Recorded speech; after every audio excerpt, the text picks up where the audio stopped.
EVM को हटाओ और बैलेट पेपर से इलेक्शन कराओ और देश को बचाओ, ये है मुद्दा। इलेक्शन कमिश्नर जिनकी जिम्मेवारी है फ्री एंड फेयर इलेक्शन कराना, ये जिम्मेवारी है, ये रिक्वेस्टिंग नहीं, उनकी जिम्मेवारी है। अगर वो इस काम में फेल होते हैं तो हम उस इलेक्शन कमीशन का घेराव भी करेंगे और जरूरत पड़ी इस देश को संसद का घेराव भी होगा, सरकार का घेराव भी होगा, प्राइम मिनिस्टर के हाउस का घेराव भी होगा। अब प्राइम मिनिस्टर कोई भी हो सकता है, मोदी हो, कोई और भी हो, सीएम कोई भी हो सकता है, नामों में कुछ नहीं रखा। ये किसी के बाप की सरकार नहीं है, ये देश की जनता की, कल पार्टियों की बपोती नहीं है ये देश। ये और सुन ले सारी पॉलिटिकल पार्टियों को भी अपना वजूद अगर बचाना है तो देश के लोगों के इशारे के साथ काम करना होगा, चलना होगा। इलेक्शन कमीशन एक माध्यम है, देश के लोगों के लिए एक संस्था है जिसका काम है फ्री एंड फेयर और ट्रांसपेरेंट इलेक्शन कराना।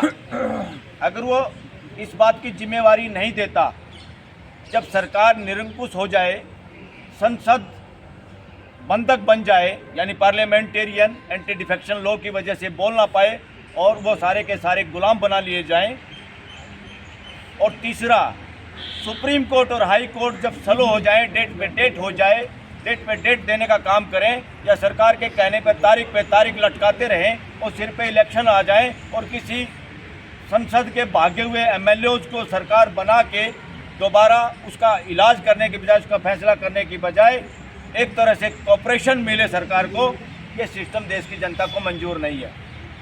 इसलिए ऐसे हालात में किया क्या जाए?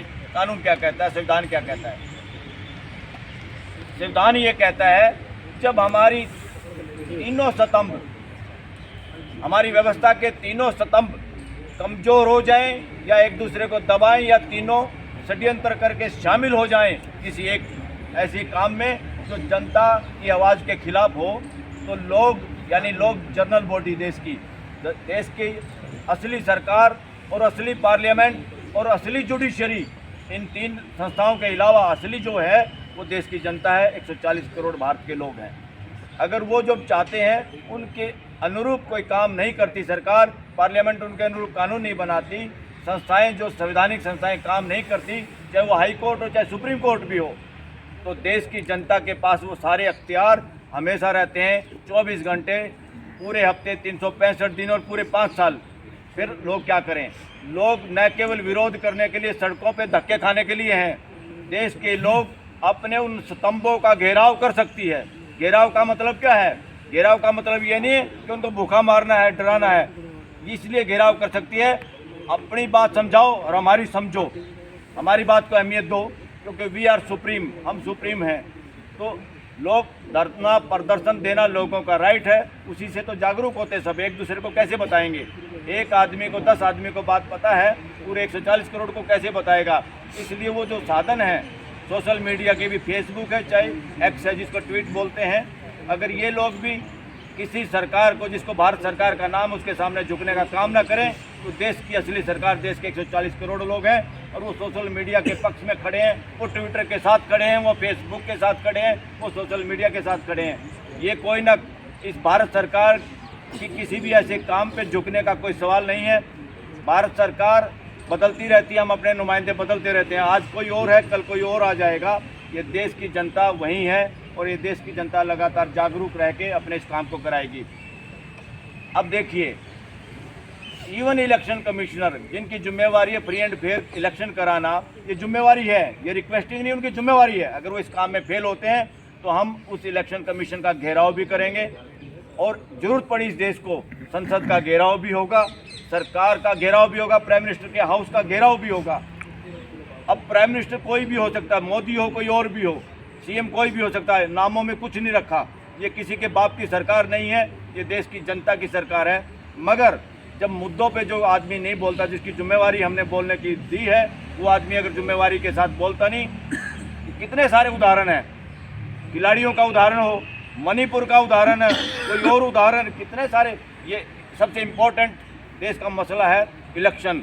ईवीएम को हटाओ और बैलेट पेपर से इलेक्शन कराओ और देश को बचाओ, ये है मुद्दा। और मुद्दा क्या बनाया जा रहा है? मुद्दा मंदिर मुद्दा ढोंग बनाया जा रहा है। ढोंग को देश का मुद्दा बनाया जा रहा है।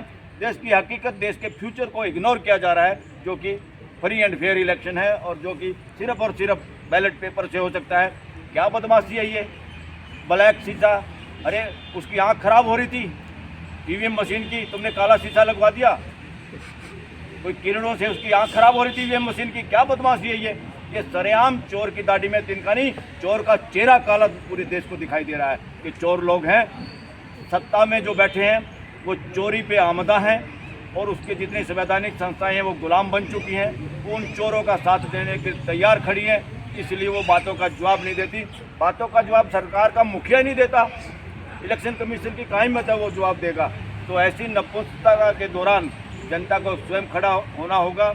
और ये वीवीपैट, ये जो पॉलिटिकल पार्टियाँ जो बात कर रही है ना, ये भी रिक्वेस्टिंग मोड में कर रही हैं, ऐसे हो जाए, वो गिनती हो जाए, फलाना हो जाए। ये इलेक्शन कमीशन कौन होता है ये बताने वाला? 2 दिन लगेंगे, अरे चाहे 2 महीने लग जाओ, हमें ट्रांसपेरेंट इलेक्शन चाहिए।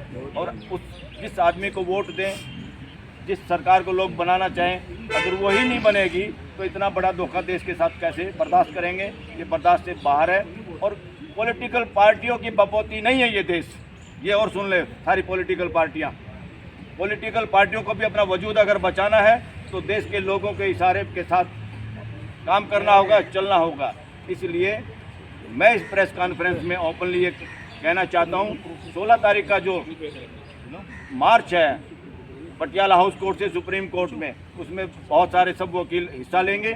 और इसके साथ साथ एक और काम इस देश के वकील करेंगे, एडवोकेट्स फॉर चेंज एक प्रोग्राम होगा, आप लोगों को डेट बता दी जाएगी। और दूसरा क्या होगा, सुप्रीम कोर्ट के सामने इस देश के वकील प्ले कार्ड लेके प्रदर्शन करेंगे। क्या प्रदर्शन करेंगे? कि आपकी ड्यूटी देश के लोगों के फंडामेंटल राइट को बचाने की है, सरकारों के इशारे पे काम करने की नहीं है, संविधान के साथ काम करने की है। अगर वो काम आपसे नहीं होता, जिन जजों से ये काम नहीं होता, वो अपने इस्तीफा देकर अपने घर चले जाएं, तनख्वाह मिलती रहेगी। ये देश और बर्दाश्त नहीं कर सकता इससे ज़्यादा कि लोगों को ये लगे कि इस देश की कोर्टें भी सरकारी हो गई हैं। ये बर्दाश्त से बाहर है और ये देश की जनता सहन नहीं करेगी और देश के एडवोकेट भी इस बात को सहन नहीं करेंगे। धन्यवाद।